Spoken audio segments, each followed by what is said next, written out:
এই আজিম শান মেহফিলে আঞ্জুমের আপনারা যারা হাজিরানে মজলিস, হযরত উলামায়ে কেরাম, বুজুর্গানে দিন এবং এই মজলিসের যিনি সভাপতি বাইতুল মুকাররমের পেশ ইমাম জনাব মহিবুল্লাহ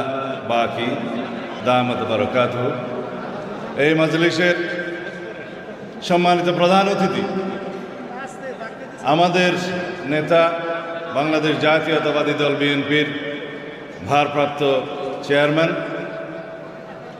আপনাদের বাসায় বলি আমাদের ইমাম,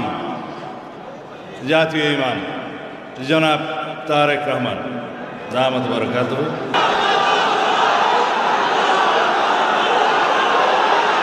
হাজিরানে মজলিস ও নাজরিন, আসসালামু আলাইকুম।